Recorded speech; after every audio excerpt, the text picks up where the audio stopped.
¿Qué tal? ¿Cómo le va? Buen día. ¿Qué tal, Andrea? ¿Cómo te va? Muy bien, Salvador, ¿vos? Le vamos a decir a toda nuestra audiencia que estamos en el estudio Muleto, porque hay una reforma impresionante en la agroeducación liderada por Marco Faciano, que nos va a dar un estudio realmente increíble. Uno cuando lo ve de afuera y lo imagina, vamos a tener un lugar espectacular y que seguramente todos los socios de agroeducación lo van a aprovechar cuando se dicten los cursos presenciales. Ya estamos haciendo algunos cursos presenciales, pero bueno, creo que cuando se termine el auditorio mayor de agroeducación, se han agrandado oficinas a los costados, la gente está trabajando muy cómoda y también se está, trabajando todo lo que son arquitectos y maestros de obra aquí en el ala, que muchos los que vinieron oportunamente conocen del quinto piso del Palacio Minetti. Así que a quien lo tenemos apretado es al director, que momentáneamente ha cambiado de hábitat, pero realmente lo que viene va a ser muy, pero muy bueno. Sí, señor. Y bueno, Salvador, como se sigue sumando gente a la comunidad, decidimos ampliar las oficinas, porque si llegan a venir todos, no sé qué vamos a hacer. Exactamente. Bueno, hablando de lo que viene, ¿qué viene? Primero te voy a contar quiénes son los nuevos socios de agroeducación, alumnos del posgrado que se suman a nuestra comunidad. Bien. Socia de agroeducación, nuestra amiga María Cecilia Cabrera, de la veterinaria El Rodeo, de Resistencia Chaco. Muy bien. Zonas. Sí. Y nuevos alumnos al posgrado. Ustedes saben que toda la fuerza en el posgrado, que después le vamos a contar un poquito más del mismo, que arranca en abril, y tenemos a Agustín Otto, de la empresa agropecuaria Tierra de Córdoba Norte. ¿La conoces? Es No. importante esta empresa, yo he trabajado con ella. Álvaro Morichetti, ingeniero agrónomo de General Dehesa, Córdoba. Voy a estar el 30, creo. El 30 estoy, exactamente. El 30 estamos en General Dehesa, el 31 vamos a estar en Río Cuarto. Perfecto. Alejandro Altamarino, asesor en producción vegetal de Florencio Varela, Buenos Aires. Muy bien. Estas personas sí se suman a nuestra comunidad de agroeducación y ahora sí te cuento qué hay de nuevo. Dale. ¿Qué actividades vamos a tener las próximas 2 semanas? La semana que viene, el martes por la mañana, tenemos un curso en ganadería. Ustedes saben que, bueno, tu gran iniciativa de hace varios años, poner cada vez un pie más fuerte en lo que es valor agregado en el agro y, por supuesto, en ganadería. Y tenemos este curso, Salvador. Dirigido por Marcelo de León. Martes de la semana que viene. Y el jueves 31. Pará. Sí, pero porque después tenemos un videíto.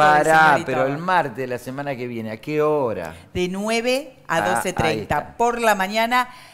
Excepcionalmente, solo a distancia y en diferido, porque estamos en la reforma. Pero 10 días más y terminamos todo. ¿Hasta cuándo me puedo anotar? Hasta el martes a la mañana.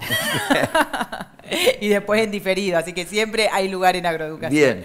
Y no, pero esto hincapié. Río Cuarto. Desayuno de Salvador Di Stéfano como en los viejos tiempos. Hace 2 años exactamente, creo que la última actividad fue Río Cuarto, antes de la pandemia. Sí. Así que nos está esperando la gente de CGIM, tu gran amigo Ignacio Gómez, supongo que irá Fernando Bazán, le quedará cerca, y toda la gente de Río Cuarto y zona de influencia, que es mucha. Así que, y le aclaramos, esto es presencial, no lo vamos a hacer a distancia y en diferido, y sí, como es un jueves, vamos a hacer un poquito de comité de crisis ahí con la gente de Río Cuarto. Así que todo el equipo se traslada para allí, vamos a estar llegando la noche anterior. Yo vengo de General Dehesa, del circuito del Maní, y vamos a estar llegando ahí.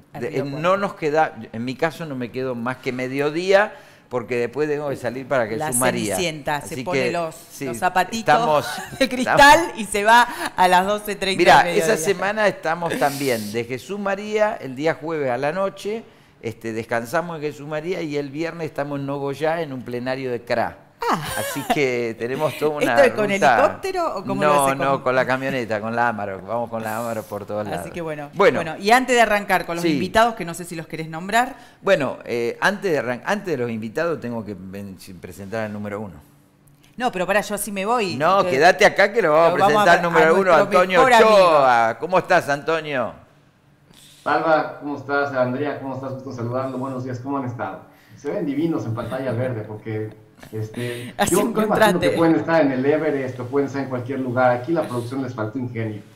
Exactamente. Bueno, recordá, Antonio, que el domingo corre Checo Pérez, así que tenemos que estar viendo el Gran Premio de Bahrein, siguiendo al latinoamericano. Vos a tu compatriota, pero nosotros al compatriota latinoamericano, que es nuestro único representante en la Fórmula 1. Regresa la adrenalina. Exactamente. Bueno, hoy te comento que va a estar Jorge Castro, va a estar Santiago del Solar y Guillermo Laferrier para hablar de los temas importantes que tiene que ver con lo internacional y con el agro. Pero ya mismo empezamos contigo, Antonio, en la medida que se van sumando los invitados vamos a ir charlando con ellos.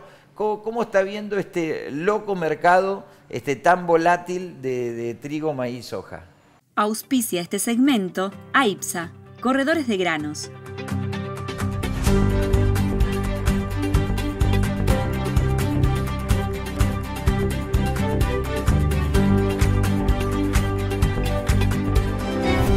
Pues ahí lo definiste muy bien, loco, volátil, y de alguna forma cuando tienes estas dos combinaciones no tienes un mercado en sentido estricto. Si te das cuenta, estamos operando posiciones de riesgo principalmente. Yo tengo un rato hablando del tema, entonces es difícil tratar de presentar un escenario fundamental, porque en algún momento ojalá que los mercados regresen a operar oferta y demanda de manera natural.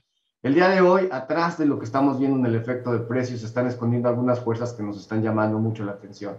Y yo tengo también ya un rato empezando con la sonada larga de decir, los precios de hoy son precios brutales, no nada más para hoy, sino para el diferido. Son precios que difícilmente se quedan en esta zona por mucho tiempo. No estoy diciendo que los precios se van a colapsar y que van a ser malos después, pero esta bonanza de precios actual no conecta con espacios fundamentales. Y este espacio de precios actual va a ser combatido. Las economías del mundo no soportan estos precios al consumidor, es imposible pasar estas etiquetas. Entonces, hay lugares en donde durante la época de la pandemia tuvimos apoyos y liquidez, y habrá ahora lugares en donde los gobiernos tendrán que llegar a hacer todo tipo de ingenio y maquinaria para tratar de habilitar descuentos o subsidios al consumo. En Argentina creo que tienes un ejemplo en vivo justo ahora, debatiendo este tema de cómo sacarle a alguien para meterle a alguien más, términos de dinero y hacer el cambio de operaciones. Pero lo mismo sucede en otros lugares. A mí me preocupa mucho el norte de África, lógicamente la zona del Medio Oriente, que no está pegada al petróleo. Es una zona muy necesitada de producto que pues, va a estar con muchos signos de interrogación. El producto está y estará. El día de hoy, el ministro de Agricultura en Ucrania habla de que hoy arrancan con los efectos de siembra en Ucrania. Ojalá que sea suficiente, no nada más allá del espacio del anuncio, porque hay que transportar, hay que tener combustible, y tal vez con este tema platicamos en un rato más con nuestro invitado que nos estará dando toques sobre lo que sucede estratégicamente en el ambiente de guerra ucraniano. Pero para nuestros mercados, pues bueno, cuando hemos tenido pronunciados límites arriba en el trigo, y después límites abajo con algún espacio de debilidad, y en sesiones como la de ayer o antier, en donde en el volumen total has operado menos trigo que cuando el mercado estuvo bloqueado por 2 días consecutivos. Te habla de la oquedad, del cansancio y obviamente de la escasa participación de jugadores que han estado muy lastimados. Para quien tiene querencia, es sencillo decidir si necesita comprar o necesita vender. Es decir, si tú eres productor, sabes cuál es tu línea de querencia. Si tú eres consumidor o usuario, sabes cuál es tu línea de querencia, vas a querer comprar. Pero para alguien que participa en este mercado como especulador y que es un espectáculo enorme el hacerlo, no tienes una vocación de tendencia grande. El día de hoy estás jugando portafolios de griegos, la volatilidad, no estás teniendo grandes botines, necesitas espacios de crecimientos o incrementos de 1,5% volatilidad día, y el mercado no te da más de 1%. Entonces hay que tener mucho cuidado nuevamente. Nosotros nos gusta tratar de simplificar en las cosas que tratamos de entender a nivel informativo y espectáculo y tal. Lógicamente se refleja todo en precio, pero atrás de todo esto, el tejido del mercado es muy débil, el tejido del mercado es muy ilíquido y es muy irracional. En contexto de todo, es decirlo imprudente y hay que decirlo con mucha seguridad de lo que está pasando, la demanda se está destruyendo. Ahora, no se ve que tengas una instrucción de la demanda y el día de hoy vamos a ver las exportaciones de Estados Unidos, ventas de exportación, que deben de ser bastante sólidas, porque tenemos un traslado de necesidades, pero no significa que sea un incremento en la demanda. Simplemente los que no compraban en lugar A y compraban en B, hoy que no encuentran en B, tienen que ir a comprar en A, y ese aglutinamiento parece que es un exceso. Este lugar A se siente remolinado, pero de alguna forma es el despoblado de lo que está sucediendo en algunos otros lugares. Entonces, el camino hacia adelante todavía es complicado, hay mucha gente machucada en contra de la puerta, los precios actuales, si no se compran, es porque no etiquetan márgenes. Esa es la realidad. Si tú el día de hoy, como una empresa que procesa cárnicos, necesitas comprar maíz a precio de hoy, soya al precio de hoy y los demás artículos al precio de hoy, procesar y bajo esta escala de costos en reposición, le inyectas este precio al consumidor, el consumidor te va a detener la mano o va a cambiar el hábito o se va a empezar a estacionar. Así es de que tenemos muchas líneas de estudio y con condiciones encontradas fuertes. ¿Te acuerdas? Porque tú estuviste conmigo en Guadalajara hace un par de años, en la reunión de AMEPA, y empezaba COVID en China. Esa reunión traje un tratado importante sobre todas las consecuencias que podía tener COVID cuando empezaba, y cuando estábamos hablando de comparar contra algunas pandemias y tal y cual, apenas empezaba. Obviamente que aventé un mensaje bastante terrorista y no gustó mucho en su momento. Bueno, pues 2 años más tarde nos quedamos en donde estamos. No significaba que supiera qué es lo que está pasando. Bueno, ya dio el círculo. Y si te das cuenta ahora, COVID más mutantes o mutantes COVID o lo que fuera, está haciendo detenimientos importantes en la operación y actividad en China. Independientemente de que esto sea mortal otra vez, pandémico, lo que tú quieras y mandes, nuevamente estás deteniendo lugares estratégicos para la manufactura de algunas cosas que van a seguir haciendo falta y no hemos resuelto la cadena de suministro. Asia, lo mismo. O sea, tú te pones a ver Corea del Sur, situación similar en términos de la cantidad de contagios. Entonces, estos resguardos o estas gentes que se tienen que ir a guardar, obviamente que al no estar inyectando cosas en la economía, nos detienen la cadena de suministro cuando teóricamente tenemos que venir a bien y tal. Entonces, vamos a tener ahora un efecto del retraso de lo que no entendemos, que va a ser la desconexión de Rusia y algunos elementos y agentes, porque Rusia tiene brazos económicos en diferentes lugares, no es la potencia mundial, ni siquiera es una de las potencias que lidera el 1 al 10 en el tema del liderazgo de las economías del mundo, pero esas ramificaciones tienen mucho de importancia y eventualmente las ramificaciones de Rusia, cuando se expresen en China, especialmente con las sanciones, nos tendrá que obligar a tomar algún partido y eso es lo que nos viene hacia adelante. Así es de que el ciclo del COVID, cuando regresa, y cierras el primero, no sabemos cómo después nos va a dar la vuelta y nos regresa al resto con un espacio no atenuado, me parece. Espero que las vacunas funcionen mejor. Ahí te interrumpo un minuto, digamos. A ver, vuelve el COVID. ¿Qué puede suceder? ¿Puede suceder que los precios suban o puede ser que el COVID desacelere el crecimiento mundial y esto termine afectando al conjunto de las materias primas? Porque están las dos posibilidades. Por un lado, corte de cadena de suministro, no llegan insumos, aumento de insumos, pero por otro lado también el COVID desacelera toda la actividad económica y va a ralentizar a la demanda. Imagínate cómo tendría que estar respondiendo esta pregunta el señor Jerome Powell el día de hoy. Claro. O sea, a ver, esto lógicamente que lo debe estar calculando, lo que puede venir alrededor de todo esto. Entonces el día de hoy el tipo dice, tengo una economía muy fuerte, tengo un espacio inflacionario subido por encima de las capacidades de lo que tendríamos que haber controlado. Le tengo que meter la mano. Bueno, 1/4 de punto no es nada. Tendría que haber sido tal vez un medio punto en la levantada de las tasas de interés. ¿Y luego qué? Entonces, tal vez el efecto del luego qué va a ser un efecto de decirte, vamos a tener que empezar ahora a vender los activos que tenemos en la hoja de balance y tal vez por medio de eso empezar a restar liquidez. ¿Qué significa eso? Que vas a buscar detener la economía. La pregunta es, si enfrías la economía un tanto, al menos lo haces lo suficientemente fría en términos de todo, si esta economía la enfrías aquí y ahora, ¿será suficiente la acción de precios para abatir la inflación? Y entonces vamos a tener las dos velocidades, inflación y lógicamente el tema de la tasa levantando con todo lo que eso implica. Ahora, si después viene COVID y nos mandan a guardar, ¿cómo convives con ese espacio? O sea, es una pregunta brutal. Mira, son 2 años. ¿Te acuerdas? Hace 2 años nos empezaban a mandar al resguardo. Era cuando empezábamos a que nos vamos a casa. Tenemos 2 años, en un año nos detuvimos, el otro año intentamos regresar con urgencia, a correr, la economía crecía y todo el mundo necesitaba. Nos dimos cuenta que no había, porque hay muchas cosas que no se hicieron en el año anterior que fue pandémico, donde nos mandaban a guardar.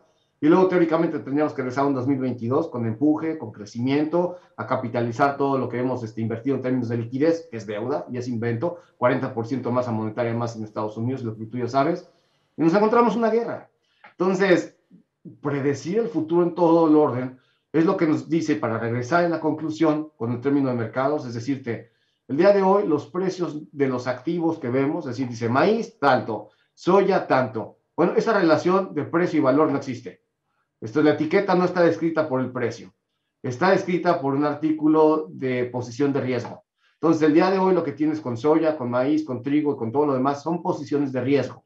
Necesitas decidir qué hacer con posiciones de riesgo en un ambiente volátil. Nuevamente, ¿dónde te dejan los fundamentales? Muy lejos, pero en la economía, ¿te estás dando cuenta de lo que está realmente pasando? En la construcción de los portafolios de los especuladores, ¿te estás dando cuenta de lo que está pasando? Entonces, estas capacidades son lo que nos va a dar un espacio de mucho interés y de mucha acción hacia adelante.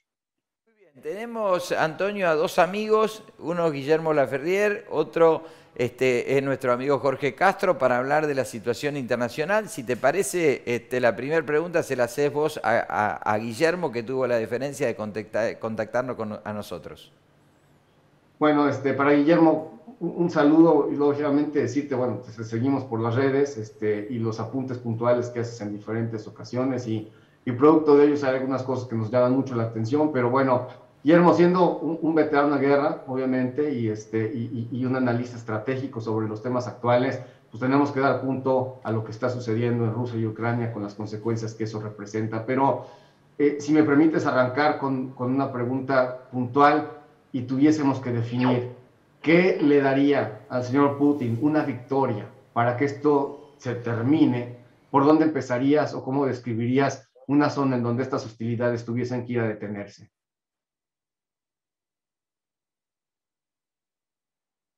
No sé si Guillermo me escuchó. Guillermo, ¿escuchaste la pregunta? Hola, buen día. Parece que no tenemos a Guillermo todavía. Guillermo parece que no tiene retorno. Hola, hola. Guillermo, ¿escuchás? Bueno, le vamos a pedir a la producción que se contacte con Guillermo porque le estamos haciendo la pregunta y no está escuchando. Está Jorge Castro y bueno, le hacemos la misma pregunta a Jorge. Jorge, buen día, ¿nos escuchás? Sí, perfectamente. ¿Cómo están? Muy bien, muy bien. Muchas gracias por estar aquí con nosotros. Bueno, le repetí la pregunta a Jorge, por favor, Antonio. Bueno, Jorge, después del rollo que me aventé, ya no sé ni siquiera qué pregunté originalmente, pero... ¿Qué le daría la victoria a Putin? ¿Qué le da la victoria a Putin básicamente en ese espíritu? ¿En dónde dices que Putin puede declarar que tiene una victoria una vez que cuando analizas los escenarios, si tiene que hacer una ocupación y tumbar al gobierno actual, debería dejar un espacio de ocupación para que quien quede tenga un respaldo? El día de hoy si se hace hacia atrás y no termina la conquista, tal vez va a tener un espacio de queda. Se le está criticando mucho a la milicia Rusia, por así decir, que tal vez no es tan eficiente y tan eficaz como se creía, que tal vez no tiene la potencia que decían. Y en estos espacios, ¿en dónde podría decir Putin? Hemos logrado nuestros objetivos, es tiempo de retroceder. Bueno, la situación actual en Ucrania es la siguiente. Hay virtualmente cerrado un acuerdo entre el gobierno ruso, presidido por el presidente Vladimir Putin, y el gobierno ucraniano del presidente Zelensky. El punto primero de ese acuerdo consiste en el hecho de que Ucrania acepta el objetivo número uno en esta guerra del gobierno ruso del presidente Vladimir Putin, que es el establecimiento de un estatus de neutralidad de parte de Ucrania, que consiste básicamente en su renuncia definitiva, irreversible, a integrarse a la Alianza Occidental, a la OTAN. Este es el punto primero del acuerdo que ya estaría virtualmente en marcha. En términos políticos estratégicos, la realización de este acuerdo, cuando al mismo tiempo continúan los combates en toda Ucrania, ciertamente significa una victoria estratégica para el presidente Vladimir Putin. En términos militares, estrictamente militares, aparte del campo diplomático, lo que sucede fundamentalmente ocurre en la ciudad de Kiev, la capital. La ciudad de Kiev, hace 4 días que se ha completado el cerco de las fuerzas rusas respecto a la ciudad capital de Ucrania, Kiev. Y son 4 las columnas del ejército ruso que ya se han ingresado al tejido urbano de la ciudad capital, Kiev. Estas 4 columnas de blindados y artillería móvil tienen ya al alcance de su artillería la zona del centro de Kiev, donde están los edificios gubernamentales, incluyendo el palacio presidencial del presidente Zelensky. Esta es la situación actual en términos diplomáticos y en términos estratégicos militares. Bien, vamos a Guillermo a ver si se puede contactar con nosotros. Bueno, ahora me desapareció de pantalla. Pero bueno, tenemos un problema de comunicación, así que seguimos con Jorge. Antonio. Bueno, hacia adelante ahora, sí, esa sería la parte que estaba buscando conseguir el señor Putin. ¿Dónde está la zona de Ucrania y OTAN? Porque esa zona de neutralidad incluye que Ucrania deba ser desarmada casi por completo, en donde tengas una fuerza de orden principalmente, pero que no tengas un espacio de ejército y no puedas defenderte hacia adelante, que seas una amenaza, que realmente neutralizada quede. Entonces, eso es algo que hasta donde entiendo la administración de Ucrania no va a aceptar. Y el otro vehículo, obviamente, es que el mensaje de OTAN no es congruente porque vienen cantidades brutales de dinero y principalmente armamento. Los que hacen armamento no están en el orden de ser madres de la caridad, no se dedican a realmente ayudar a una buena causa. Si están mandando armamento a Ucrania es porque van a pagarse de alguna forma y estos contratos obviamente no van al vacío, como lo hemos visto en todos los lugares del mundo. Estas gentes una vez que se meten definitivamente saben exactamente por dónde van a ir a cobrar y este armamento no se detiene, la ayuda no está cediendo y la hostilidad diplomática es un encuentro grande donde estás rompiendo ejes, o sea, parece que es una zona en donde no tienes una recomposición social fácil entre las negociaciones OTAN-Rusia, si lo quieres ver así, con el signo de interrogación de China. ¿Realmente esta neutralidad es algo que pueda aceptar Ucrania con tanta facilidad? Bueno, esto es el punto fundamental que ya ha acordado el gobierno ucraniano del presidente Zelensky. La aceptación de un estatus de neutralidad que significa que en primer lugar y en forma irreversible y absoluta, Ucrania renuncia a la posibilidad de incorporarse a la Alianza Occidental, la OTAN. En el día de ayer, el canciller ruso Sergei Lavrov señaló que las dos partes que están negociando, la parte rusa y la parte ucraniana, tienen en este momento como motivo de estudio los dos casos de neutralidad existentes en el continente europeo. Uno es Austria y el otro es Suecia. Lo que están buscando ahora es la fórmula concreta, específica, determinada, en donde el estatus de neutralidad va a ser asumido en plenitud por la propia Ucrania. Una pregunta, ¿cómo queda la guerra económica respecto de la OTAN frente a Rusia? Por más que Putin llegue a un acuerdo con Zelensky, ¿esa guerra económica va a seguir persistiendo? Bueno, las sanciones comerciales, financieras, económicas, impuestas por los Estados Unidos, la Unión Europea y el Reino Unido a la Federación Rusa son las más graves y profundas que se han realizado en toda la historia del mundo moderno. La economía rusa se encuentra duramente castigada, sobre todo desde el punto de vista financiero. El gobierno ruso del presidente Putin ha perdido el control de más del 60% de las reservas del Banco Central de Moscú. El total de reservas del Banco Central de Moscú ascienden a 652.000 millones de dólares. Son las séptimas reservas del mundo, de los bancos centrales del mundo. Y ha perdido ahora el control de más del 60% de ese total, lo que significa una cifra de aproximadamente 380.000 millones de dólares. Por eso es que ha habido una devaluación del rublo de más de 45% y un comienzo de un proceso de desocupación creciente y generalizado. Es día 22 de guerra. Llevamos 22 días en esto. Desde el día 24 de febrero a la fecha, la Unión Europea le ha pagado 13.000 millones de euros a los rusos en combustibles varios, simplemente en combustibles. Si bien las reservas están detenidas, el cash flow sigue vigente, sigue vivo, les viene dinero como si no hubiese mañana. En términos de financiar cosas, los rusos no necesitan. O sea, si esto realmente necesita imprimir algún tipo de hostilidad, es una vía en donde Europa detenga la compra y el flujo económico, que no sucede, no va a suceder ni en el corto plazo, ni mucho menos. Eso es imposible de sustituir cómo va. Entonces Rusia en ese orden, la verdad es que tiene un camino bastante bien pavimentado para aguantarlo todo. Y la otra cosa con las sanciones, y hay que decirlo como es, las sanciones están dedicadas a imprimirle dolor a la gente, principalmente, porque son los primeros que son golpeados. La misma gente que en teoría necesita promover un cambio, que es otra misión imposible si te quieres poner enfrente de Putin dentro de Rusia. Entonces, realmente Putin y su camarilla, lejos, muy lejos están de sentir algún espacio de dolor, y por eso decía que en este orden parece que no hay ni siquiera necesidad de negociar por el lado de Putin, es simplemente terminar lo que está haciendo y obligar a que el cambio suceda de acuerdo a la imposición de sus condiciones. Las negociaciones ni siquiera se tendrían que estar llevando a cabo. Es donde está el hueco que abro a la pregunta. ¿Es realmente algo que va a suceder? Porque tampoco... Pero no entendí, perdón, ¿cuál es la pregunta? No, es un comentario, más allá de pregunta. Es decir, el día de hoy, con este flujo económico, las sanciones no están funcionando como para doblegar a Putin en términos de dolor. El dinero sigue fluyendo desde Europa y algunos otros lugares. Entonces, a Putin no lo vas a detener con el tema de sanciones.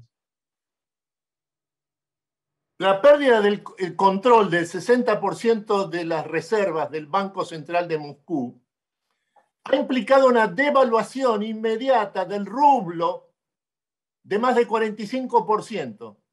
La economía rusa, que funciona en base al rublo, este año va a experimentar una caída de entre 7 y 10% del producto. Al mismo tiempo, Rusia tiene un superávit de cuenta corriente proveniente fundamentalmente de la cuenta petrolera energética, que puede estimarse este año en más de 180.000 millones de dólares. Lo que esto significa, en definitiva, es que la economía rusa, con motivo y ocasión de las sanciones, va a sufrir una muy aguda contracción económica este año, pero luego va a tender a recuperarse en los próximos 7, 9 meses, cuando a través del superávit de cuenta corriente proveniente de las ventas de petróleo y de gas, como usted señala, vuelvan a incrementarse las reservas del Banco Central de Moscú y de esa manera la actividad económica se recupere. Bien, creo que estamos en contacto con Guillermo Laferriere. ¿Cómo estás, Guillermo? ¿Me escuchás? Sí, yo te escucho muy bien. ¿Me escuchan ustedes a mí, por favor? Ahora te escuchamos muy bien. Muchas gracias y te pedimos Genial. disculpas por los problemas técnicos. Bueno, un poco charlar contigo, a ver, ¿cómo sigue la película de aquí en adelante en esta relación Rusia-Ucrania y cuál puede ser el impacto económico de aquí en adelante? Digamos, el signo de interrogación es si Rusia, después de este evento, se convierte o no en un paria global. Mira, me han llamado, soy un analista en temas de defensa, sí. Y te puedo dar mi impresión de cómo va la cosa ahí, qué es lo que puede hacer Rusia en Ucrania, cómo puede seguir la cuestión luego de la guerra, y dar mi impresión del tema desde el punto de vista geopolítico. Vamos. Pero hay gente de ustedes mucho más capacitada que yo para el tema económico, ¿no? Bueno, avancemos con eso entonces, vamos con lo tuyo. Bueno, ok, creo que les puede interesar en el tema de que reafirma lo que han estado diciendo recién. Todas estas medidas económicas que han tomado no hacen mella a la acción militar de Rusia viene llevando desde hace 3 semanas. Si ustedes miran lo que ha sucedido en estos periodos desde que comenzó la guerra, Rusia ha mantenido la iniciativa, es decir, la decisión de qué hacer en la batalla, desde el inicio hasta este momento, pese a todas las medidas, pese a ser un paria internacional, pese a todo lo que se diga, pese a que la Corte Internacional de Derechos Humanos lo quiera condenar, Rusia está firme en su decisión de imponerse sobre Ucrania. Y los ucranianos, por más que están haciendo una defensa importante, han contenido en muchos lugares a las fuerzas rusas, pero no están en capacidades de organizar una contraofensiva para sacar a los rusos ni siquiera de alguno de los frentes en los cuales ya están insertos en el territorio ucraniano. ¿Me siguen hasta acá lo que les quiero decir? Perfectamente. Entonces, lo que yo quiero decirles, básicamente, es que en toda esta historia, Ucrania está sola. El armamento y el equipo militar que está recibiendo de Occidente es el mínimo necesario como para mantener esta situación como está, contenerlo, pero no es el que necesitaría Ucrania, con una capacitación específica para ello, para poder derrotar a los rusos. Así que aquellos analistas que acá, sobre todo en Argentina, piensan que van a ver a una Rusia retirarse de Ucrania, diciendo, bueno, nos equivocamos, nos vamos de acá, firmamos un acuerdo, nos equivocamos y nos vamos. No tienen idea de lo que es Rusia, no tienen idea de lo que es la decisión no es de Putin solamente. Y cuidado que no soy un hombre de Putin, soy un hombre de las ideas de la libertad, en la economía y en la política. Pero los hechos son esos. Putin está buscando Rusia imponerse sobre Ucrania. Y una cosa más, antes de dejarles a ustedes ahí. Las fuerzas militares de Rusia, a mi juicio, hace ya muchos días que le han dado al poder político ruso la situación militar como para negociar en fuerza sobre Ucrania. Hace días que eso ha sucedido. Todo lo que estamos viendo ahora, todo lo que se está machacando, todas las posibilidades que los rusos tienen, inclusive si lo desean, de hacer otras operaciones para cercar a gran parte del ejército ucraniano, todo eso es porque el poder político ruso quiere hacer un castigo sobre Ucrania. Cuidado con eso. Bien, Antonio. En ese orden, si este castigo sigue, que obviamente no vas a debilitar a Rusia porque hay una dependencia brutal de Rusia por parte de Europa principalmente, pero ¿encuentras algún camino donde realmente se rompa el vaso y permitan que haya una zona de no aviación, de que te limiten la aviación y que alguien esté controlando el espacio aéreo? ¿O en alguna zona donde se escale esto de alguna forma? No. Eso, crear una no-fly zone en Ucrania es directamente ir a una guerra con Rusia. Directamente ir a una guerra con Rusia.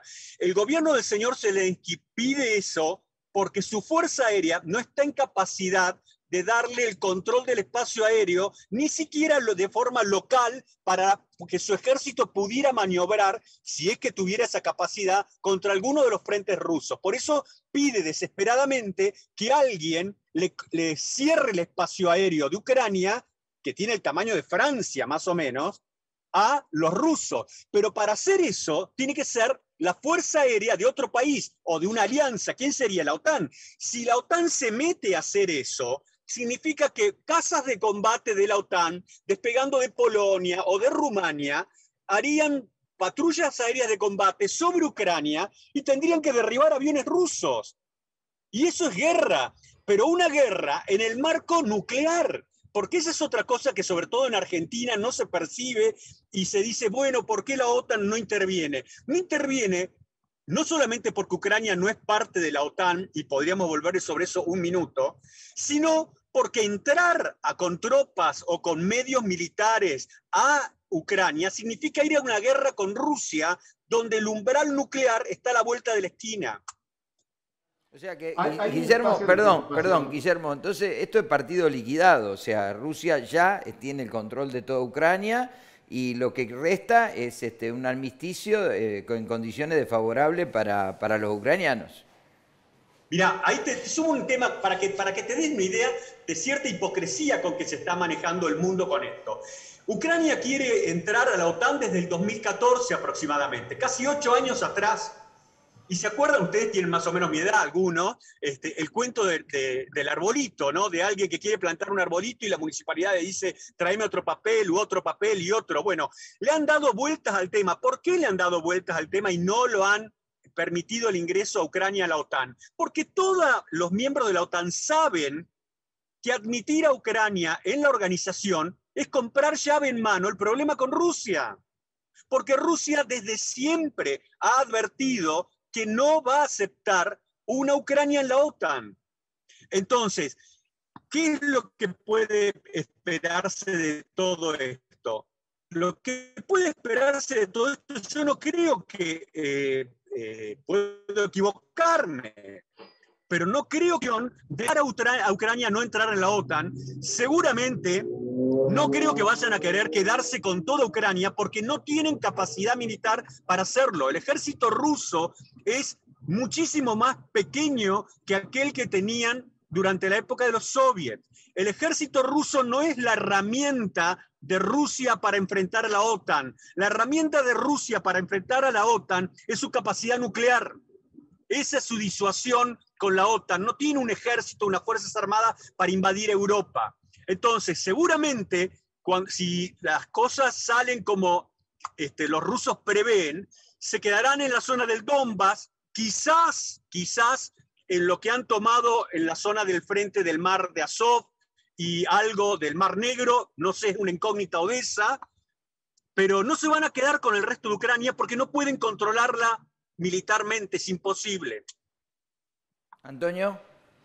Como último tema, ahí una vez que le quitas estos puertos de comunicación del Mar de Azov, obviamente, y no se diga Odessa y tal, descomunicas a Ucrania de la capacidad de conectar alimentos al mundo, energía al mundo, minerales al mundo, y básicamente le empobreces a su más mínima capacidad. Es básicamente destruir a Ucrania. Eso para la administración ucraniana y para el país como tal debería ser algo inaceptable, pero yo creo que también para el mundo. Hay una pregunta que me llama mucho la atención. Hay mucha gente brava del mundo que trata de ir a Ucrania en la defensa de Ucrania, entre ellos algunos, digamos, mercenarios norteamericanos o algunos ex militares norteamericanos. ¿Qué pasa con esta gente si el ejército ruso los llega a capturar y no son propiamente militares ucranianos?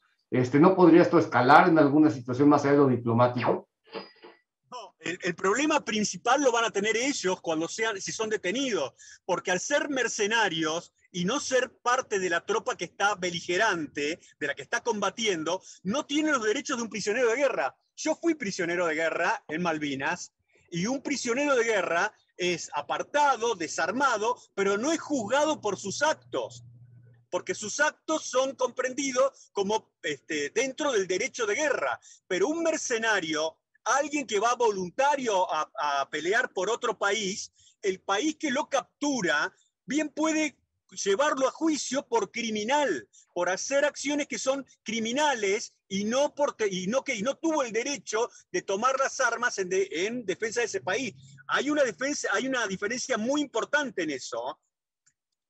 Entendido. Yo para cerrar esta conversación y liberarte, estamos muy cerca del 2 de abril, el día que los argentinos recordamos Malvinas. ¿Algunas palabras de esto, vos que lo viviste en carne propia? Sí, el fracaso de Argentina. Vos fíjate que en 40 años, ¿no?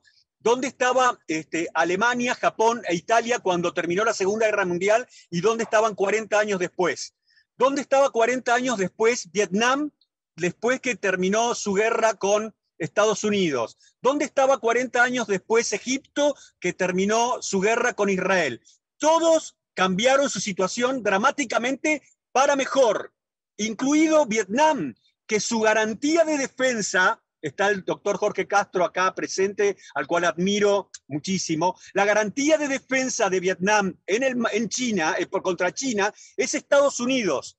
Y nosotros seguimos 40 años después de la guerra de Malvinas, metidos en un laberinto, sin poder saltar por arriba, pensando que todos nuestros males están en la ocupación británica de las islas y nuestros males somos nosotros, nuestra incapacidad de generar un país que, como dice la Constitución, sea atractivo para gente de todo el mundo, que sea un país que permita negociar, crecer, desarrollarse y tratar de ser feliz. Ese es el fracaso de Argentina en estos 40 años. Jorge, tu punto de vista, y te aprovechamos digamos, en este punto.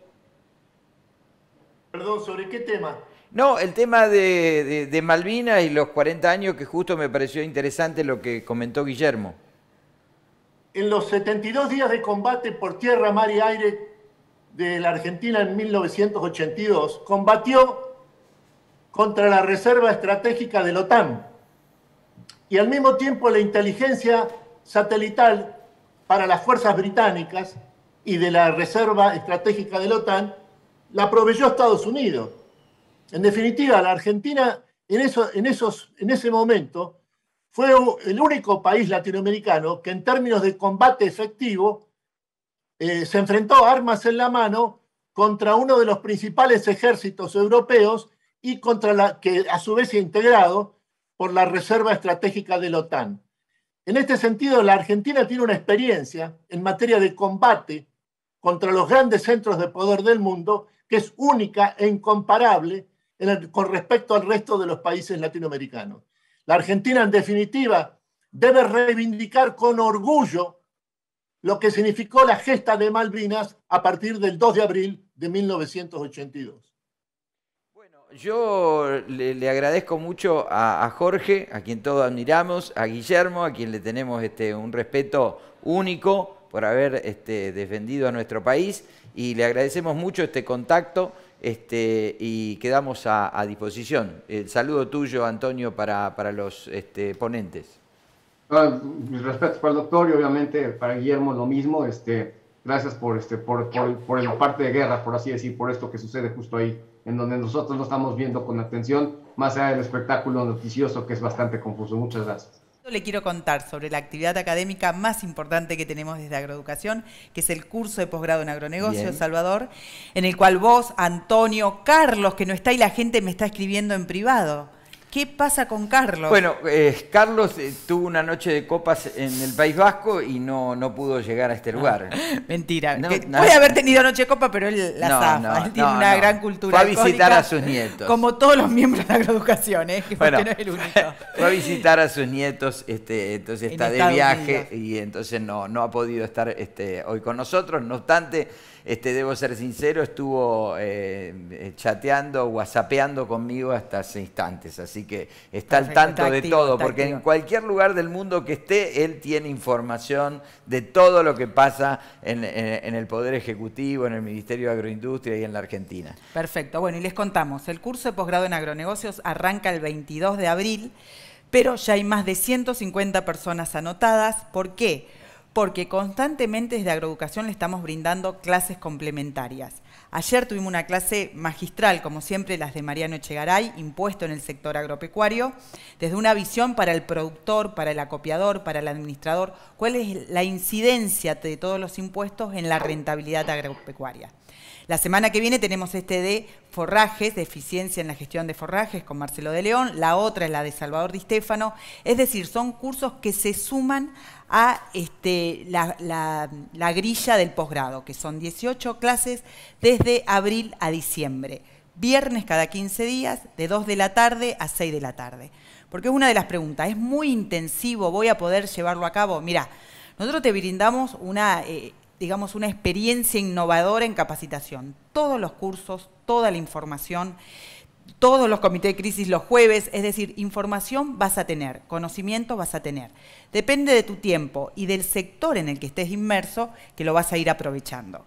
Pero la verdad que es una inversión muy importante porque te va a dar, digamos, un perfil en el sector innovador, en el que vos puedas crecer profesionalmente y personalmente. Tenemos los talleres de Salvador, prácticamente todos los meses tenemos un taller en que Salvador te está contando qué pasa en la economía y en las finanzas, siempre en la ciudad de Rosario, pero ahora le contamos que nos estábamos trasladando a Córdoba.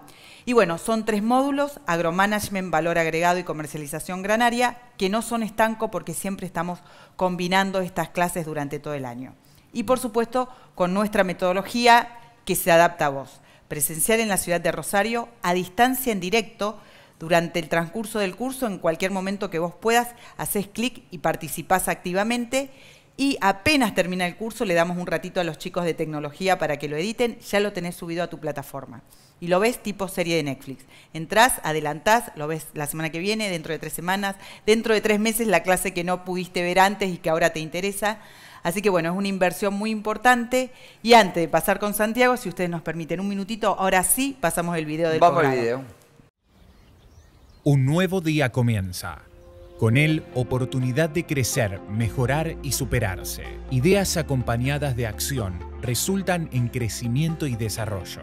Agroeducación se propone formar una comunidad de negocios para el agro que ayude a conseguir estos objetivos. Desde Agroeducación consideramos que el sector necesita profesionales que lideren sus organizaciones con una mirada estratégica. Para ello, hemos desarrollado un sistema innovador de capacitación que se fundamenta en una atención personalizada en cada uno de nuestros alumnos, una metodología de cursado que se adapta a tus necesidades, los mejores docentes, máximos referentes en cada una de las áreas y un cursado sumamente flexible que te brinda herramientas para la toma de decisiones. Nuestra actividad central, medular de todos los años, comenzando en abril, terminando en diciembre, donde revisamos todos los contenidos que implican la gestión de la empresa agropecuaria, divididos en 3 módulos: agromanagement, valor agregado en el agro y finalmente comercialización. Las empresas agropecuarias tienen la oportunidad con este posgrado en agronegocios de agroeducación de contar con información, instrumentos y herramientas que van a mejorar significativamente la performance de la empresa.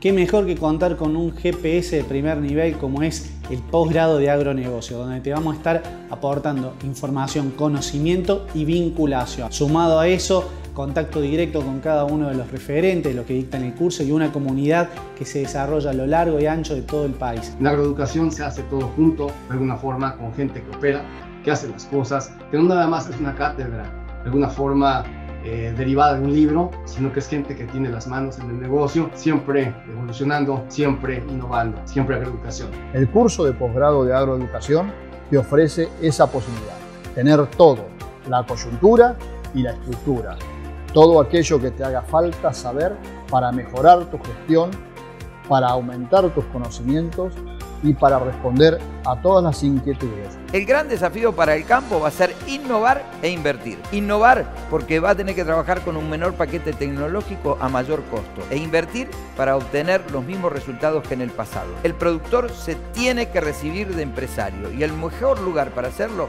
es aquí, posgrado de agroeducación. Objetivos comunes, esfuerzos compartidos y la ventaja de pertenecer a la comunidad de negocios del agro. Somos Agroeducación, la comunidad de negocios del agro. Muy bien, y ya estamos en la última parte del programa y los saludo a nuestro amigo Santiago del Solar. ¿Cómo estás, Santiago? Buen día. Buen día, Salvador. Muchísimas gracias por invitarme. Bueno, estamos aquí con Antonio para charlar un poco de la realidad argentina. Primero te voy a hacer un preámbulo. Yo hoy hablé con alguna fuente, alguna garganta profunda del Ministerio de Agroindustria. Me dice que dentro de la guerra contra la inflación, una frase poco feliz del presidente, no se aumentarían los derechos de trigo y maíz, no porque creo que el gobierno tenga ganas o esté convencido de que no hay que aumentarlos, sino porque tienen un límite legal. Y por otro lado, me comentaban que todas estas versiones de cierre de exportación de carne y leche han quedado dejadas de lado. Sí, yo veo con preocupación que siguen con el berretín del fideicomiso y que el fideicomiso no es más ni menos que una retención encubierta. ¿Cómo estás viendo vos el panorama, digamos, de las medidas del gobierno respecto al campo y qué es lo que vos pulsás en tu territorio respecto al estado de ánimo del productor?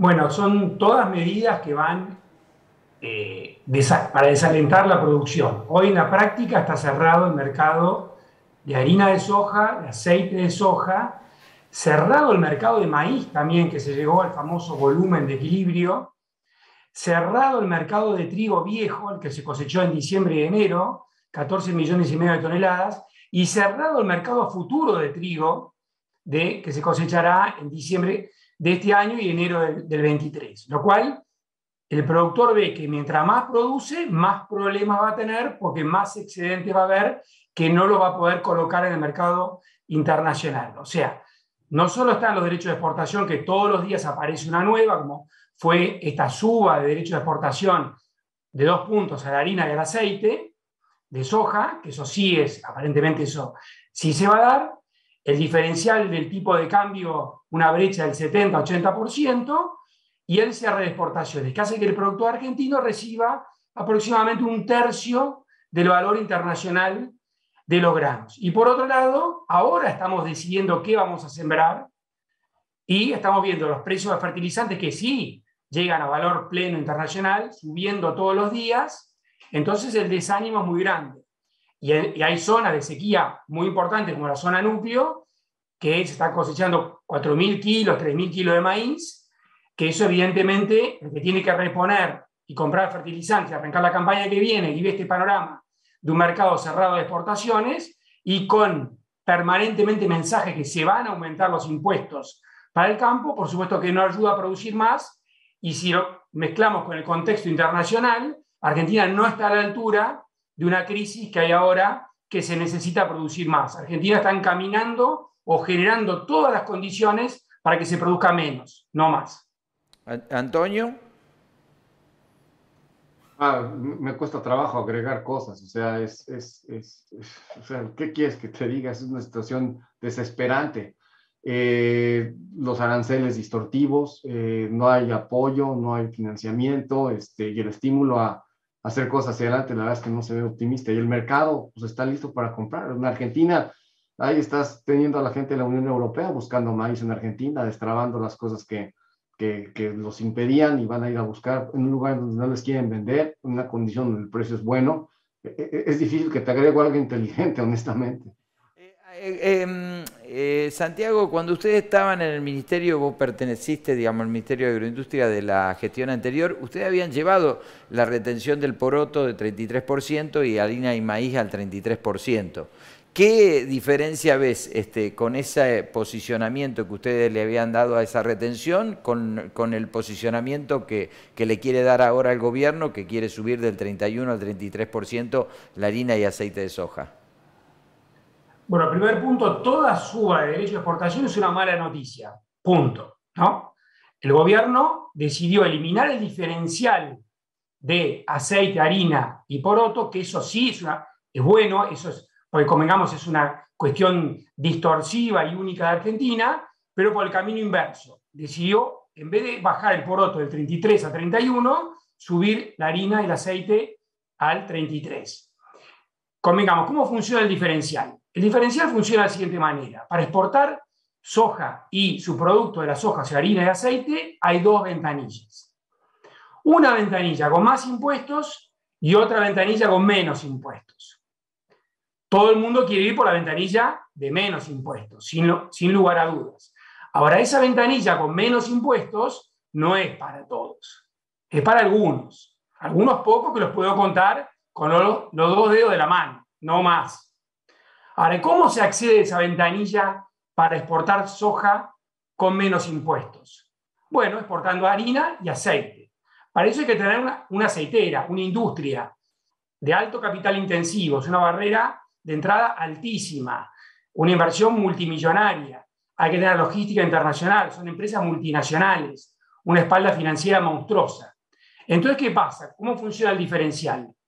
Al pagar menos impuestos por esa ventanilla, que es para unos poquitos, hoy más o menos son 400 millones de dólares por año, que los que exportan por ahí tienen la capacidad de decir, bueno, mire, somos poquitos.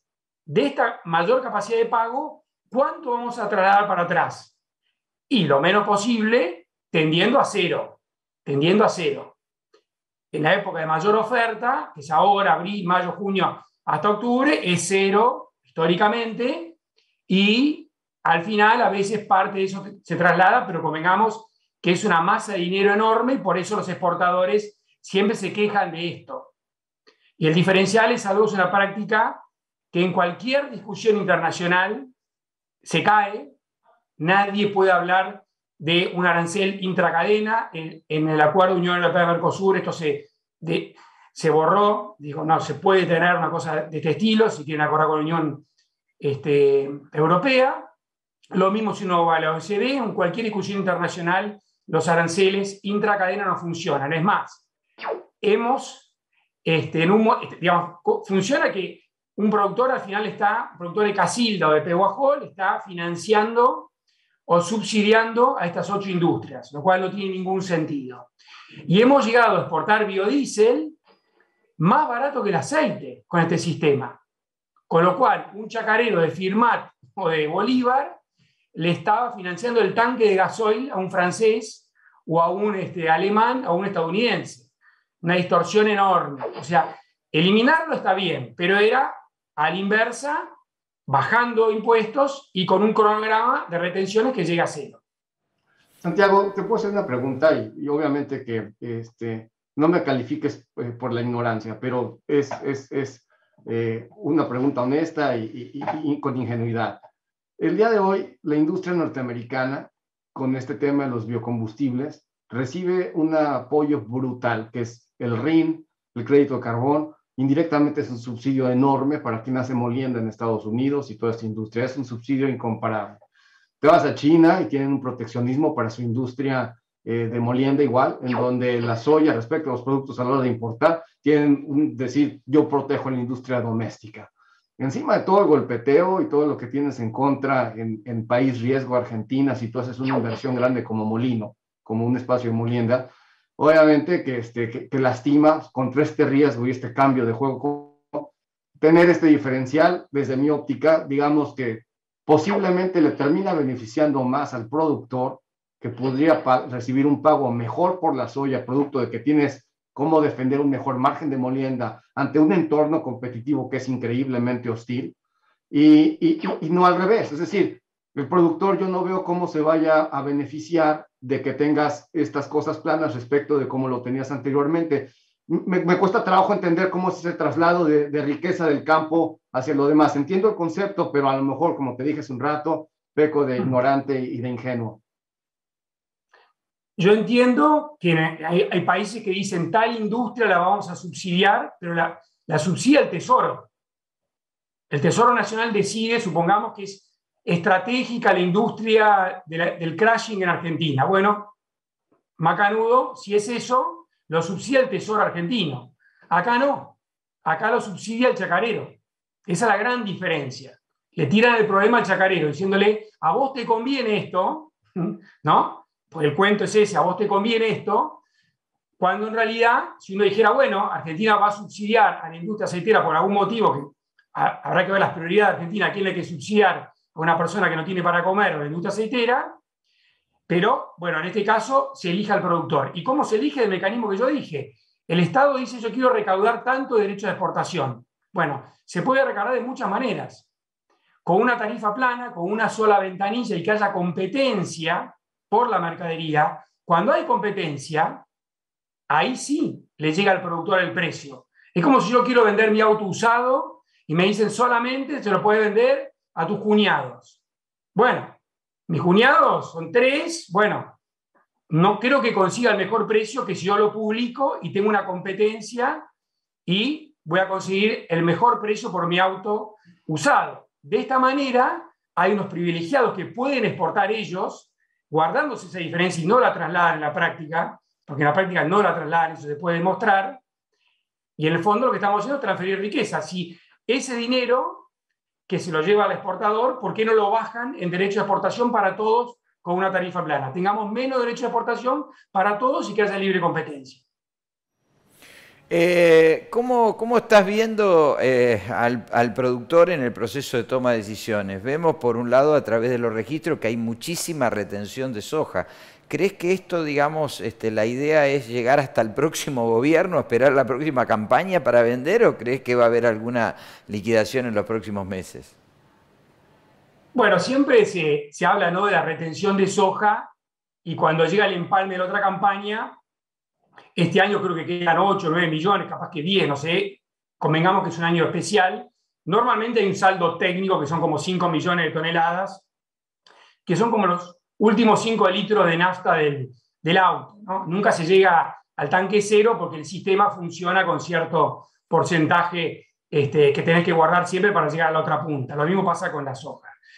El productor vende, tiene que vender, siempre termina vendiendo, y la demanda de capital de trabajo de este año, en relación al año anterior, es de mínimamente un 30% más a un 50% más.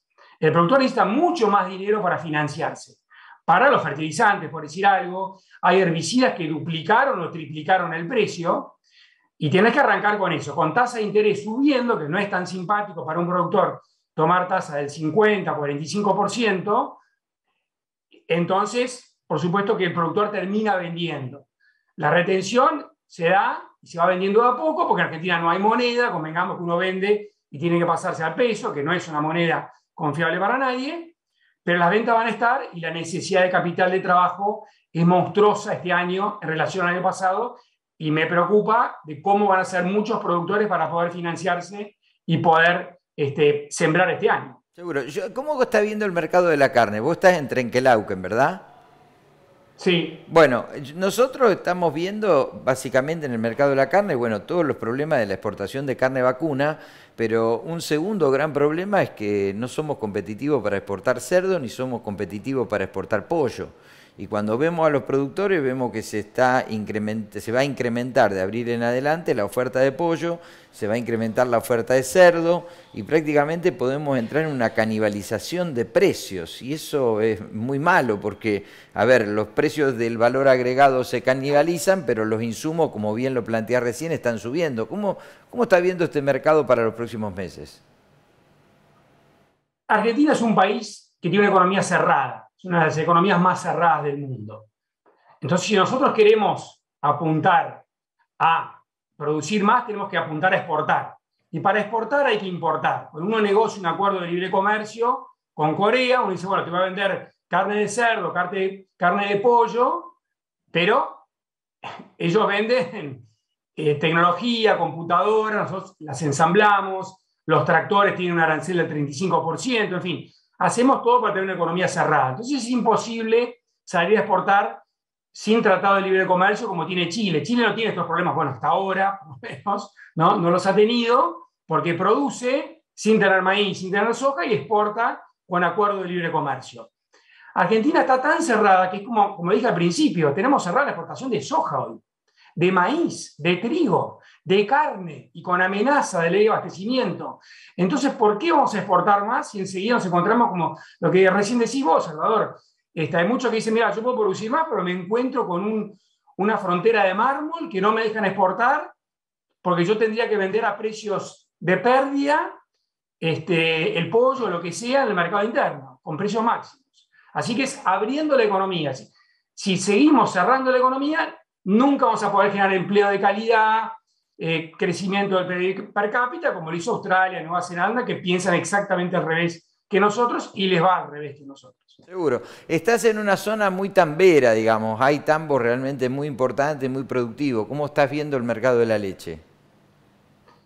Bueno, el mercado de leche es similar. Estamos todos con la amenaza del cierre de exportaciones. Argentina exporta un 25% aproximadamente y después pisando en góndola el valor de la leche. La leche vale en Argentina hoy 37 pesos, 36 pesos, depende de dónde esté, que esos son 32, 33 centavos de dólar oficial, que es más o menos la mitad de lo que vale en el resto del mundo en la tranquera del productor. O sea, y el tambo necesita inversiones de largo plazo. Entonces, todos estos cambios, estos cierres de exportación, desalientan la capacidad que tiene Argentina de producir muchísimo más leche. En esta zona puede haber muchísimo más tambo, pero a un productor le decís, ¿te animás a invertir en un tambo?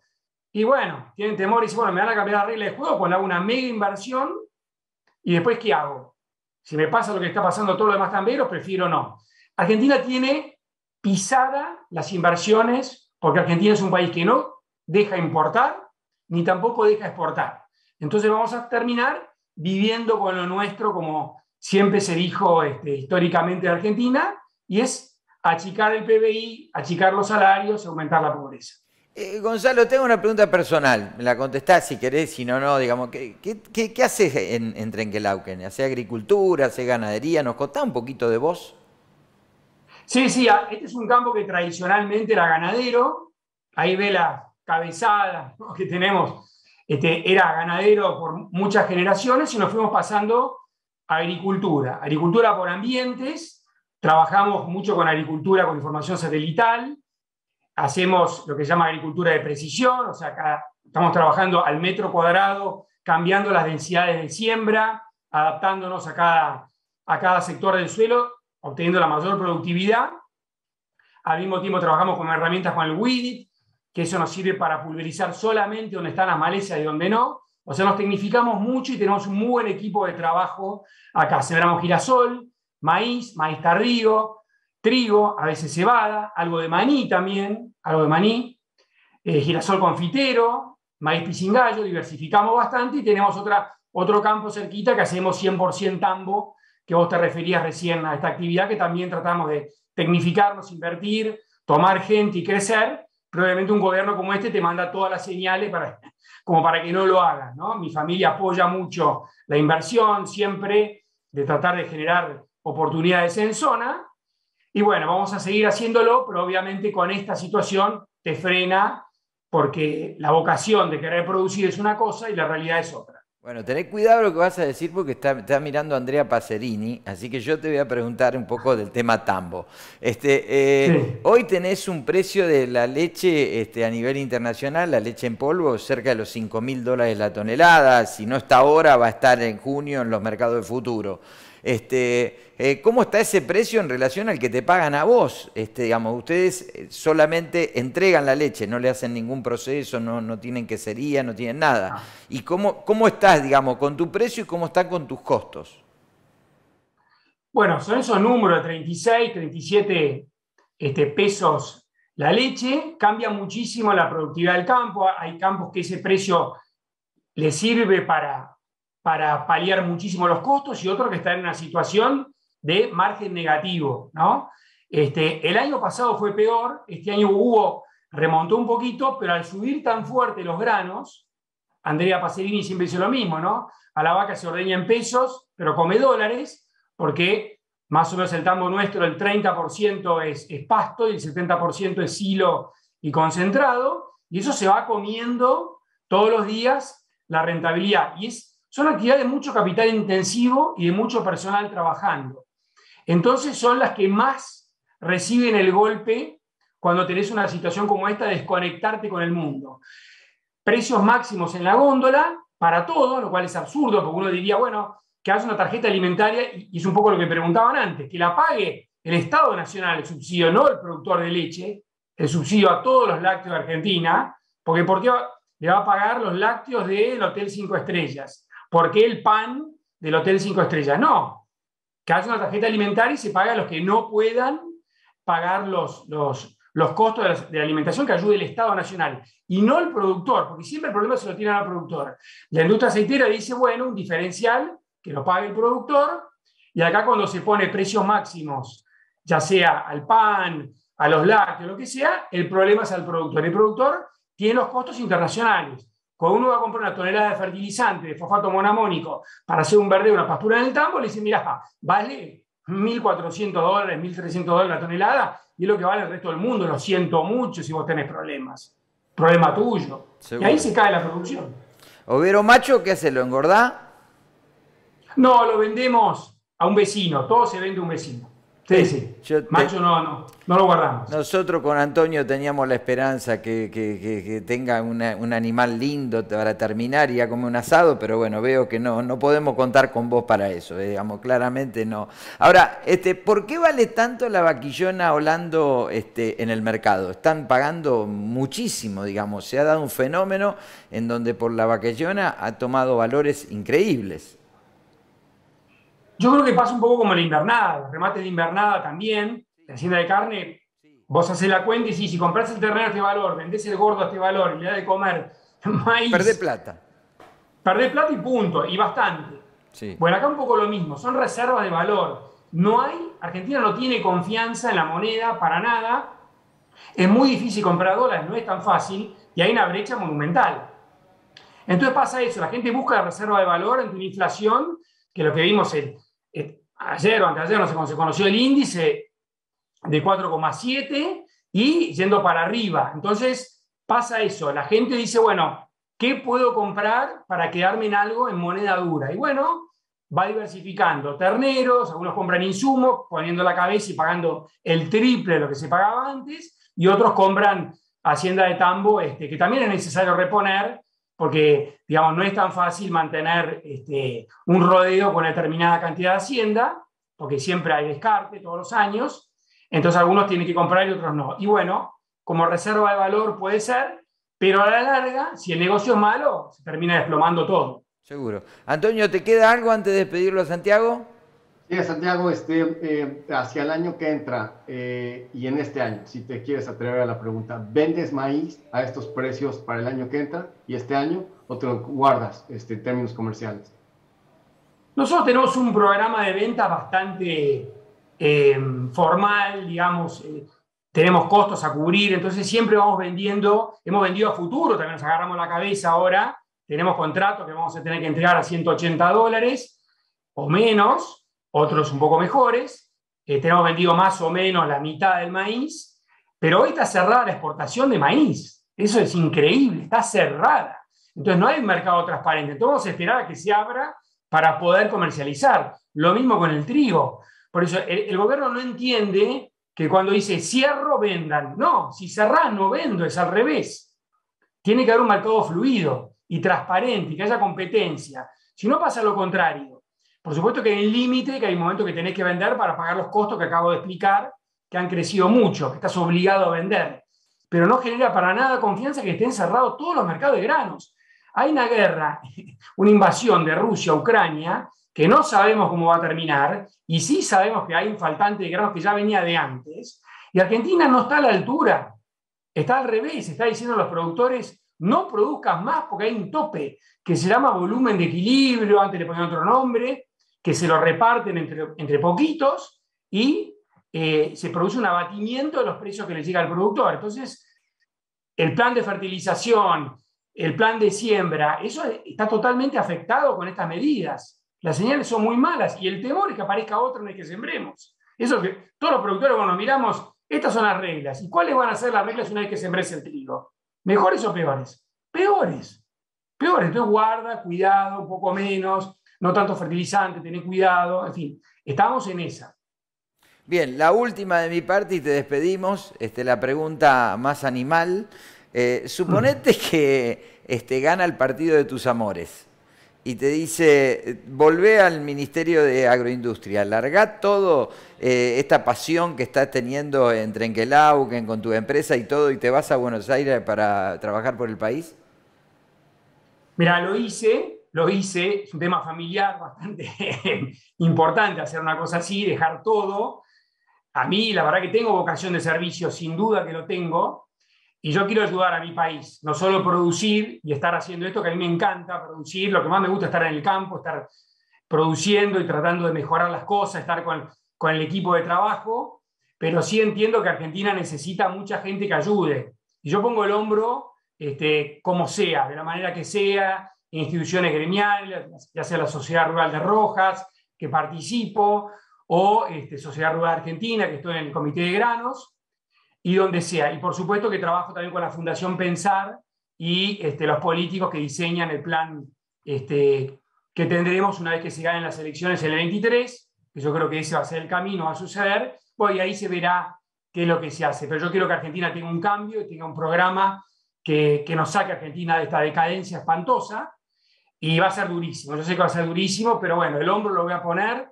Yo soy sexta generación de productores acá, por parte de padre, y quinta generación de productores por parte de madre, y la verdad que tengo una pasión, como decís vos, muy grande por lo que hago, mi familia también, la prueba está que invertimos desde hace décadas. El primer campo lo compramos en 1826, no acá, sino en Rojas, 1826, y pasó de todo en 1826.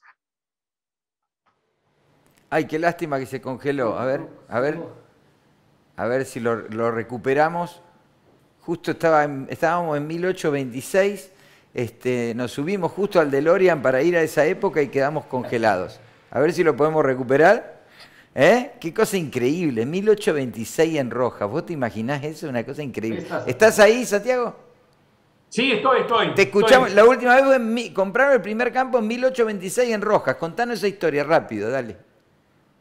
Bueno, en la familia Dorrego compró el campo en la época, creo que estaba Rivadavia, creo que fue, y bueno, y fueron a un ranchito muy chiquito. Luis Dorrego lo compró y su hermano después fue gobernador de la provincia de Buenos Aires, y tuvo lo derrocaron, tuvo una batalla ahí cerca de Buenos Aires y vino a reagruparse con otras fuerzas federales que venían de la guerra del Brasil, justo en este campo, en el campo de la familia. Y ahí lo capturaron, lo agarraron. Bueno, fue el primero de la familia que se metió en política y no le fue muy bien. Manuel Dorrego lo llevaron a muy cerca de ahí, y ahí a Navarro, y ahí en 2 horas le dijeron, bueno, lo fusilaron y se terminó. Fue la primera actuación en política que tuvo mi familia, no fue muy exitosa, pero bueno, se marcó un legado y el federalismo, etcétera, todo eso lo tenemos muy, muy marcado. Por supuesto que ahí había muy poca, hay una zanja que quedó, una casa con un mirador, por supuesto que eran épocas muy duras, ¿no? Pasaba de todo ahí. Y bueno, y se fue empezando a producir de a poco, había un saladero, éramos agroindustriales en ese momento, un saladero en Buenos Aires, se exportaba a tasajo, se hacía lo que se podía, y después fue cambiando las tecnologías hasta que llegamos a la agricultura de precisión satelital, las sembradoras que tenemos, y en fin, tratando de siempre ayornarnos. Qué linda historia, ¿eh? Qué linda historia. Por la duda, Antonio, no nos vamos a pelear con Gonzalo, porque si tiene esos antecedentes debe ser un tipo bravo. Debe ser un tipo bravo, digamos, para el campo. Yo pregunté con mucha educación lo que pregunté, pero todavía me quedé con la duda si realmente el productor se beneficia con los aranceles parejos entre aceite y poroto. ¿Cómo le vino a mejor bolsa a él, al productor, el ingreso? Pero, nuevamente, con absoluto respeto, por lógicas razones. Sí, por supuesto. Porque yo expliqué que son 2 ventanillas. La ventanilla que paga menos impuestos no traslada eso al productor. O sea, si bajan los impuestos, que haya competencia y se traslada al productor. Si yo tengo una ventanilla que sale uno solo, exagerémosla, en vez de 8 empresas sale uno, ese uno no le traslada nada a nadie. Si yo tuviera que en esa ventanilla con menos impuestos hay 1.500, que sale o 10.500, le llega al productor. Entonces, si estamos dispuestos a bajar el hecho de exportación, que haya competencia. Que entre ellos se peleen por los lotes y de esa manera les llega al productor. Es así de sencillo. Si hay una ventanilla única como en el resto del planeta Tierra, porque como digamos no existe algo similar en ningún lugar del mundo, y a mí me ha tocado negociar esto, hablarlo en el acuerdo Unión Europea-Mercosur estando en el gobierno, y era una cosa absurda, una cosa que no, digamos, nadie lo entendía, un arancel intracadena para lo que sea, porque se generan estas distorsiones que hay un sector que cede recursos a otro. En este caso, vuelvo a insistir, el chacareo de Rojas, de Trenquelauquen, de Salto, de Río Cuarto, de Las Quitas, cede esos impuestos, ¿no? O esa capacidad de pago, mejor dicho, o impuestos que no se cobran, a un grupo de empresas que se cuenta con los dedos de la mano por la barrera de entrada que hay. Y ahí está el punto. Si eso se baja, el productor recibe mayor capacidad de pago porque hay mayor competencia. Compite el que exporta poroto con el que tiene aceitera. Y ahí sí el productor recibe un precio mucho más transparente. Santiago. ¿Se entendió, Antonio? No sé. Sí, no, yo lo entiendo, se entiende ahí. El tema es el otro camino, ¿no? Diciendo, tampoco vas a salir con toda la soya al mundo, ¿no? 40 millones de toneladas, 42 millones. No hay mercado para toda esta soya, lo tienes que procesar. Y con la competencia que viene de Estados Unidos, va a ser imposible exportar soya más allá de lo que puede hacer Brasil con China, y se acaba, tienes que ir a competir en un sector de valor agregado. Entonces entiendo ese cometido, pero en el balance me parece que es absolutamente necesario el entender el valor agregado de este procesamiento, porque sin eso tampoco tienes leverage para vender la soya en buen nivel. Es básicamente la dicotomía. Sí. El valor agregado de la soja de la cadena está medido, el 90% del valor agregado es del camión para atrás. Un poco más del 90%. La industria aceitera agrega menos del 10%. Menos del 10%. En el resto del mundo no existen situaciones similares. Todos compiten. Todos compiten. La industria aceitera argentina es muy eficiente en el sentido que cuando entregamos con humedad, te recibe con humedad, grano partido, tenés un montón de cosas que te ayudan, logística, etcétera, para tener competitividad. Bueno, si son competitivas la industria aceitera brasileña, estadounidense, la Argentina también.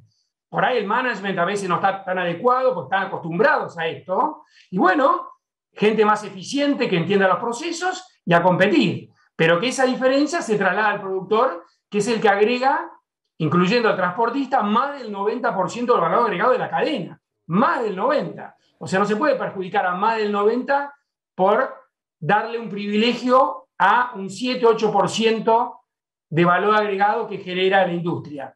que compitan como el resto del mundo. Todos competimos. Yo compito por el campo de al lado, por el alquiler. Y bueno, y es dura la competencia. Compito por la tonelada de fósforo que tengo que comprar. Bueno, todos tenemos que competir. Yo soy capitalista, creo en la economía de mercado, y la industria aceitera argentina, por lo visto, no. Y hay un detalle. Esto no públicamente nunca vas a escuchar a un presidente de una empresa exportadora que tiene una aceitera defender el diferencial públicamente. Sí se va a escuchar presidente de cámaras, alguna tercera línea de una empresa, pero esto a nivel internacional es indefendible. Ante la OECD uno muestra esto como explicándolo, el valor agregado se hunde en 2 segundos. O sea, es una discusión de cabotaje en Argentina que la lleva muy bien Seara, hay que reconocer, tiene un aparato de comunicación muy fuerte y tienen capacidad de explicar que el valor agregado está ahí, cuando en realidad está en el resto. El productor, si pudiera aplicar un poquitito más de fósforo a la soja, algunos fungicidas más, utilizar una variedad mejor, bueno, podríamos generar, en vez de 45 millones de toneladas, por lo menos 55 o 60 millones de toneladas. Bueno, no me queda más que saludarte, agradecerte toda esta exposición. Nosotros seguramente nos encontraremos en Twitter, donde siempre, digamos, ahí intercambiamos algunas cosas. Así que te dejamos un fuerte abrazo. Antonio, te saludamos también y le avisamos a toda nuestra audiencia que el 24 no va a haber programa, es feriado en la República Argentina, y el 31 vamos en directo desde Río Cuarto, en donde hay doble jornada de posgrado, jornada de comité de crisis, y seguramente nos contactaremos con Carlos y con Antonio desde Estados Unidos.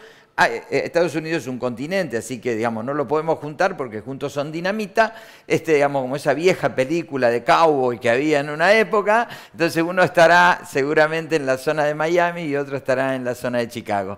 Muchísimas gracias y la verdad que tuvimos un lindo programa recordando a Malvinas, hablando de la guerra, y bueno, con este comentario que tuvo que ver con la política, con los mercados y también con el lado B de Santiago, contando un poco qué es lo que hace, qué produce, qué es la esencia de agroeducación, contarle a la gente sus experiencias, la experiencia de cada productor, de cada emprendedor, para poder hacer la Argentina más grande, que no cabe duda que todos nosotros queremos apostar por una Argentina mejor. Le dejamos un fuerte abrazo, esperaremos el viernes la noticia del presidente, y si hay noticias que involucren al campo, seguramente aquellos que son socios de agroeducación o estén en el posgrado la conocerán a través de los grupos que interactúan dentro de agroeducación. Le dejo un abrazo, chau chau, buen fin de semana para todos. Agroeducación te invita a participar del curso Gestión Eficiente de Recursos Forrajeros a cargo de Marcelo de León, el martes 22 de marzo de 9 a 12:30 horas. El objetivo entonces de este curso es analizar cuáles son las principales pérdidas que ocurren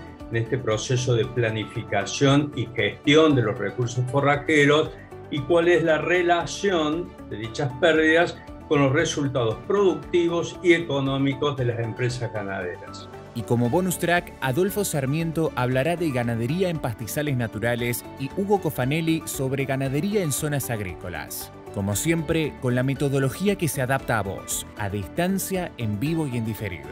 Te esperamos. Somos Agroeducación, la comunidad de negocios del agro.